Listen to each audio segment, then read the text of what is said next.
দিন দিন জনগণের ভোটের প্রতি আকাঙ্ক্ষা বাড়ার সাথে সাথে বাড়ছে রাজনৈতিক দলগুলোর জনপ্রিয়তা। ইনোভেশন কনসাল্টিং এর জরিপে উঠে এসেছে এমন তথ্য। জরিপ বলছে বিএনপি, জামায়াতে ইসলামী ও এনসিপির জনপ্রিয়তা আগের থেকে বৃদ্ধি পেয়েছে, যদিও গত জুলাই মাসে BRAC Institute of Governance and development BIGDর জরিপের তথ্য ছিল ভিন্ন। বিশ্লেষকরা বলছেন, এমন জরিপই শেষ কথা নয়, বরং ভোটের সময় ঘনিয়ে আসলে পরিবর্তন আসতে পারে হিসেব নিকেশে। আরিফিন শাওনের রিপোর্ট। ওয়ালটন এখন দেশের সীমানা পেরিয়ে পৌঁছে গিয়েছে 50টিরও বেশি দেশে। ওয়ালটন, ঘরে ঘরে বিশ্বজুড়ে।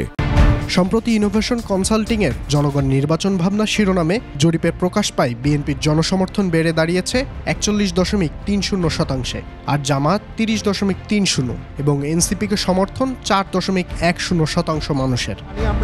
তবে গত জুলাই মাসে BRAC institute of governance and development BIGDর পালস সার্ভে 3 জরিপের হিসেব বলছে মাত্র 12% ভোটার বিএনপিকে চায়। 2 মাসের ব্যবধানে জরিপে বিএনপির জনসমর্থন বেড়েছে প্রায় 29%। একই সাথে জামায়াতে ইসলামী ও এনসিপির ক্ষেত্রে যথাক্রমে বৃদ্ধি পেয়েছে প্রায় 20 ও 2% বেশি।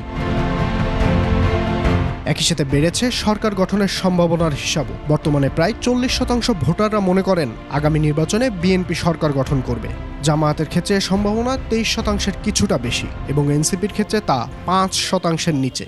তবে একাধিক কারণে এসব জরিপকে চূড়ান্ত মনে করছে না উপাত্ত বিশ্লেষক। নির্বাচনের 20 থেকে 25 দিন আগে জরিপ করা হবে এবং স্যাম্পল সাইজটা অবশ্যই বড় হবে এবং কমপ্লিটলি দৈবস্থান পদ্ধতিতে তথ্য সংগ্রহ করা হলে সেটি ফলপ্রসূ হবে। এদিকে ভোটারদের প্রত্যাশার পাল্লা ভারী হওয়ায় জরিপের ফলাফলে এমন উত্থান পতন, এমনটা বলছেন এই রাজনৈতিক বিশ্লেষক। যে বাংলাদেশের রাজনীতিতে যে পার্টিজান পলিটিক্স যেটাকে বলা হয়, যে একেবারে একটা দলকে কেন্দ্র করে তার সিদ্ধান্তকে চূড়ান্ত করে রাখা, এই জায়গাটাতে যে একটা পরিবর্তন আসতেছে, এটা সেটাকে ইঙ্গিত করতেছে আর কি। অর্থাৎ মানুষ তার পারফরমেন্স দেখে জনগণ সিদ্ধান্ত নেবে। রাজনৈতিক দলগুলোকে এসব জরিপ পাশে রেখে ভোটারদের জন্য ভালো কাজ করার পরামর্শ দিয়েছেন বিশ্লেষকরা। জনগণকে আশার বাণী শোনাবে নতুন বাংলাদেশের।